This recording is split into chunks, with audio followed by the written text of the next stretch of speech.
दूसरा cult group, इसके ऊपर थोड़ा टाइम जाएगा। वजह यह है कि कुछ कल्ट ग्रुप वाले हैं जिसको कहते हैं जहोवा विटनेस, ये पिता वाले।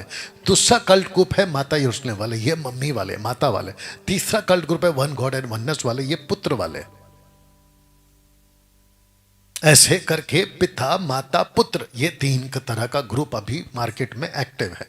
अब बताओ इनको एक्सपोज कौन करेगा? मैं आप लोग को भी पूछ रहा हूं, इनको एक्सपोज कौन करेगा? हाँ, वो 10% में आपको आना पड़ेगा ना। और अगर मैंने यही तो कहा ना कि एक अच्छा चरवा परमेश्वर के राज्य के लिए अपना प्राण देता है, तो सबसे पहले बात करते हैं जहोवा विटनेस वालों की। तो उनका जो फेवरेट स्क्रिप्चर है वो ये वाला। कहते हैं डिटोनॉमी 6:4 में वचन कहता है कि हे इज़राइल। तो यहां पे पहले ही बात पता चल गई कि जो पत्र लिखा जाता है ना, जब गांव से लेटर आता है तो मम्मी भेजती है अपने बेटे के लिए, तो लिख देते प्रिय पुत्र। तो लेटर के ऊपर में ही पता चल जाता है कि किसको लिखा है। तो जैसे आप इसको पढ़ोगे तो ये लेटर आपका नहीं है जहोवा विटनेस वालों, लेकिन तुम लोगों ने इस वचन को तो अपनी जागीर बना लिया, और वो जेकर डेविड ने, वन गॉड वाले ने। तो सबसे पहली लाइन ही बिल्कुल साफ हो गई है कि ये एक राष्ट्र को है, एक पर्टिकुलर कौम को है, आपके लिए नहीं है ना भैया। The whole Bible is for you but not to you. For you and not to you, दोनों में फर्क है, इसको नहीं समझते। तो लिखा है कि हे इज़राइल, मैंने ब्रैकेट किया है, पहला पॉइंट है इज़राइल सुन। तो किसको सुनना है? आपको नहीं सुनना है, किसको सुनना है? इज़राइल को सुनना है। तो जिसको कहा है वो सुने, हम काहे सुने? इसको कहते हैं, पौलुस कहते हैं rightly dividing the word of truth. वचन को सही तरीके से इस्तेमाल में लाओ, तो वैसे ही हम कर रहे हैं। तो हे इज़राइल सुन, यहोवा, यहोवा, यहोवा शब्द है हिंदी में, और इसका ग्रीक शब्द, माफ करना, हिब्रू शब्द है अदोनाय। लेकिन जब ग्रीक और अदोनाय यानी कि हिब्रू नहीं था, ग्रीक नहीं था, हिंदी नहीं था, इंग्लिश नहीं था, तेलुगु तमिल नहीं था, विश्व में कोई भी भाषा जब नहीं थी, बेबीलोन के पहले जब कोई भाषा नहीं थी, वो जो भाषा जब नहीं थी तो परमेश्वर था, और जो परमेश्वर था उसका नाम है यूड है वाव है। यही तो आप लोगों ने सीखा है। और जिसके चलते इज़राइल सुन, यहोवा शब्द है यहोवा। तो मोसेस को जब परमेश्वर ने पहली बार कहा था तो यही कहा था, यूड है वाव है, यहोवा, जिसको आज आप हिंदी में यहोवा बोलते हैं। सुन हे इज़राइल सुन, यहोवा हमारा। अब यहां पे दूसरी बार आ गया हमारा, तो मतलब इज़राइल है वो, आपका नहीं है ना भैया। आप इसको उठाकर जहोवा विटनेस वाले अपने ऊपर काहे ले रहे हो? हमारा परमेश्वर है। तो यहोवा आपका परमेश्वर है। परमेश्वर जब शब्द यूज हुआ है तो यहां पे ओरिजिनल मैन्युस्क्रिप्ट में एलोहिम, एलो मतलब गॉड, इम मतलब प्लूरल, इम प्लूरल, एलोहिम। अब नीचे पढ़ते यहोवा एक है। आप जैसे इसको एक पढ़ते हो आपके दिमाग में आता है ONE। आप एक पढ़ते हो तो आपके दिमाग में क्या आता है? ONE, यानी कि वन। ये वन नहीं पढ़ना है इंग्लिश में, एक नहीं पढ़ना है हिंदी में, आपको हिब्रू में पढ़ना है जहां लिखा है एखाद। और एक हाथ का मतलब होता है वननेस, एक हाथ का मतलब होता है एकता। जैसे आप एक पूरी क्रिकेट की टीम में 11 लोग होते हैं, लेकिन आप उसको बोलते एक। जैसे आदम और हव्वा को परमेश्वर ने कहा तुम 2 तन हो, लेकिन तुमको बुलाया एक। उसको जो ट्रांसलेशन है एक हाथ, इसको भी ट्रांसलेशन है एक हाथ। इसको उठाकर जी जी, इसको उठाकर तुमने बोल दिया कि परमेश्वर एक है। इसके पीछे का मकसद समझो, बैकग्राउंड ये था कि इजरायली निकले थे कम से कम 3000 देवी देवताओं के 430 साल की गुलामी में से, उन्हीं के बीच में रहते थे 3000 के लगभग देवी देवता। उनके बीच में से निकलकर जब एक परमेश्वर के पास आए, यानी कि एलोहिम के पास आए, तो उनको पता चला वो भी है, वो भी है, वो भी है, और जैसे वो है वैसा ये है। बकवास। तो मोसेस ने कहा कि भैया वो नहीं है, सिर्फ एक ही है उस कॉन्सेप्ट में। और इतनी गंदी बाइबल पढ़ते हैं ये शेखर डेविड जैसे लोग कि मैं क्या बताऊं। बस वो इधर आ नहीं रहा है, उसके मुंह पे मारो ये वाला वचन और उसको बोलो आप बता, लेकिन वो डरपोक आ नहीं रहा है इधर। बताइए। अब बात करते हैं माता यरूशलेम वाले की। तो लिखा है कि तुम जो व्यवस्था के अधीन होना चाहते हो, मुझसे कहो क्या तुम व्यवस्था के नहीं सुनते? क्या बोल रहा है? जूश को बोल रहा है, तुम व्यवस्था के मानने वाले। अब सुनिएगा, यह लिखा है कि इब्राहिम के दो पुत्र हुए, एक दासी से और एक स्वतंत्र स्त्री से। तो दासी है हजीरा और स्वतंत्र है सारा। तो यहां पे जो कॉन्सेप्ट है आपको वो समझना होगा। परंतु जो दासी से हुआ वो शारीरिक रीति से जन्मा, यानी कि हजीरा, और जो स्वतंत्र स्त्री से हुआ यानी इसाक, आइजैक, वो हुआ प्रतिज्ञा के अनुसार। तो ये कॉन्सेप्ट है, ये पौल बता रहा है। अब कहता है कि इसमें दृष्टांत है, मतलब इलिस्ट्रेशन, एग्जाम्पल है। तो सबसे पहली बात, माता यरूशलेम वालों, और आपको बता दूं कि माता यरूशलेम से अभी बीच में एक हफ्ता पहले एक सिस्टर गुलाबा चर्च में आई थी अपने फैमिली के साथ। आप लोग अगर गुलाबा चर्च जाते हैं तो वो रो रो के मुझे कॉल करी थी कि इतना पैसा लूटते हैं दशमांश के नाम पे कि बेचारी रो रो कर, और उसको जबरदस्ती घर पर आ के पैसा ले रहे हैं उनसे। ये अलग से तमाशा चल रहा है।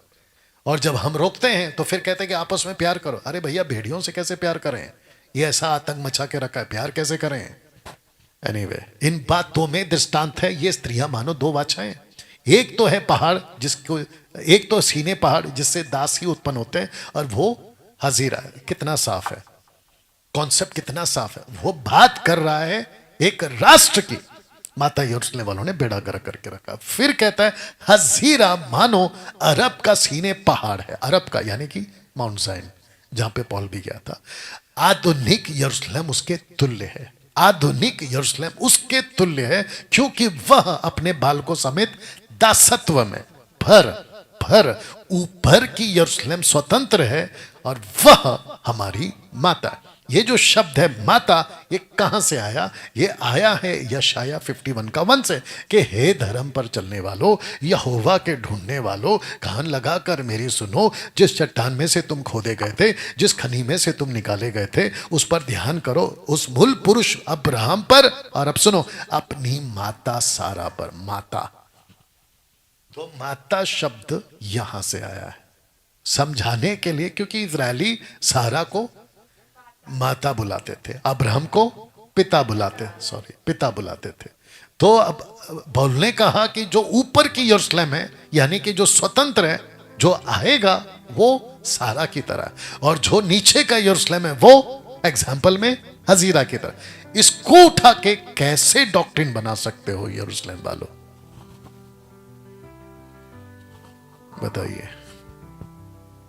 तो अभी जो भी ऐसा कोई ग्रुप वाला है जो माता यरूशलेम का कल्ट ग्रुप में है, अगर आप चाहें डिबेट करना, यहां पे आइए। 9982333577 पॉज करके ले लेना और कॉल कर लेना। हाँ, बात करते हैं वन गॉड वालों की, यानी कि शेखर डेविड जैसे कल्ट ग्रुप वालों की। तो लिखा है पहला यूहन्ना की किताब उसका 2:22 में कि झूठा कौन है, और यहां पे भी पढ़ूंगा हु इज द लायर। तो झूठा कौन है? केवल वह जो यीशु के मसीह होने का इनकार करता है, और मसीह का विरोधी वही है जो पिता का और पुत्र का इनकार करता है, इनडिस्टिंक्ट पर्सनालिटी का। कितना साफ है। ऊपर लिखा है इंग्लिश में, who is a liar? He that denieth that Jesus is the Christ. अब नीचे देखो, he is anti Christ that denieth the father and the son. तो जो पिता के पुत्र का डिस्टिंक्ट पर्सनैलिटी का होने का इनकार करता है वो एंटी क्राइस्ट है। तो शेखर डेविड के चर्च के लोग कौन हुए फिर? एंटी क्राइस्ट के फॉलोवर। एक दिन ये थंबनेल भी बना दूंगा और उसके मुंह पे चिपकाऊंगा। बताओ।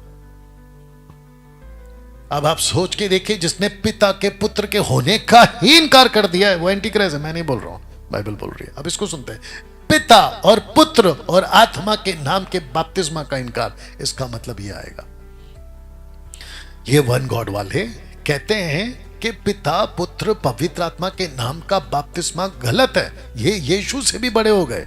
जबकि यीशु ने इतना साफ कहा है कि go make disciples baptising them in the name of the Father the Son and the Holy Spirit. पूरी बाइबल में पिता पिता पिता, पूरी बाइबल में पुत्र पुत्र पुत्र, पूरी बाइबल में आत्मा आत्मा का ही उल्लेख है, और ये नाम के पीछे पड़े हुए हैं। बस ये लोग इधर आ नहीं रहे ना, यही मुसीबत है।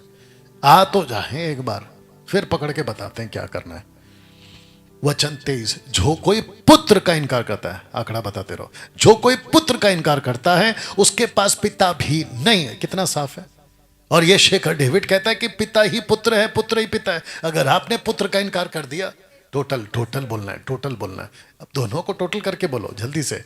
जो कोई पुत्र का इनकार करता है उसके पास में पिता नहीं है। इसका मतलब अगर आपने कहा पिता, थैंक यू, अगर आपने कहा पिता नहीं है तो फिर पुत्र नहीं है, आपने कहा पुत्र है तो फिर पिता नहीं है। आपको दोनों को बोलना होगा कि पिता भी है, पुत्र भी है।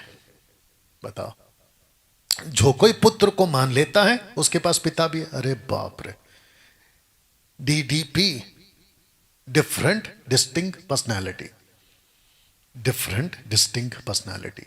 बताओ, और तुम क्या सिखाते हो शेखर तुम्हारे चर्च को? कितनी गंदी टीचिंग है तुम्हारी। और अगर तुमको लगता है कि डैनियल राज मेरे को सोशल प्लेटफॉर्म पे मेरी टीचिंग को गंदी बोल रहा है, तो आकर इधर साबित करो ना, काहे नहीं आते। ये तो डेट तो तुमने मांगा था ना, मैंने तो नहीं आया। मैं तो तुमको ढूंढ के भी नहीं गया, और मेरे को तुम्हारे को और तुम्हारे जैसों के पीछे पढ़ना भी नहीं है। मैं अपना काम कर रहा हूं, मैं वही कर रहा हूं और आगे भी करता हूं। लेकिन तुम ही तो आए थे ना मेरे पीछे कि हमको डेट दे दो, डेट दे दो। अब जब दे दिया था तो फिर कैंसिल कर दिया था। कितना साफ है। जो कुछ तुमने आरंभ से सुना है वही तुम में बना है। तो आरंभ से क्या चल रहा है? आरंभ से ट्राइयून चल रहा है, पिता चल रहा है, पुत्र चल रहा है, आत्मा चल रहा है। जो आरंभ से चल रहा है वही तुम में बना रहे। जो तुमने आरंभ से सुना है, यदि वो तुम्हें बना ना रहे तो तुम भी पुत्र में और पिता में बने रहोगे, तो तुम उसमें, वो भी तुम्हें बना रहेगा। मैंने ये बातें तुम्हें उनके विषय में लिखी जो तुम्हें भरमाते हैं। कितना साफ है। अब बताओ, इस वचन के हिसाब से कौन भरमा रहा है? शेखर डेविड। कितना साफ है। ओके डैनियल भाई, पिता, पुत्र, पवित्र आत्मा तो ठीक है, लेकिन पतरस ने यीशु मसीह के नाम का बपतिस्मा क्यों दिया? और पौलुस ने एक्ट चैप्टर 19 वर्स 5 में प्रभु यीशु के नाम का बपतिस्मा क्यों दिया? और फिर आप कहते हो मत्ती 28 के 19 में पिता, पुत्र, पवित्र आत्मा। तो ये अलग अलग क्यों हुआ? उसका एक पहला पोस्टर दिखा दे। तो वहां है यीशुआ, जिसको आप हिंदी में यीशु कहते हैं। यहां है मसीह यीशु, क्रिस्तुस, इसको कहते हैं प्रभु यीशु। तो वहां है यीशु एक नाम, यहां है टाइटल के साथ मसीह यीशु, यहां है द फाइनल टाइटल यीशु, प्रभु यीशु। वो यीशु कौन है? 30 साल वाला यहूदी लड़का। ये मसीह कौन है? 3.5 साल वाला, डैनियल की प्रोफेसी वाला। लेकिन जो प्रभु है नीचे, बब्बर शेर, लाइन ऑफ जूडा, ये हमेशा के लिए प्रभु है। और जी जी जी, बस। तो जो प्रभु शब्द है वो हिंदी है, इंग्लिश में लॉर्ड है, कैपिटल LORD।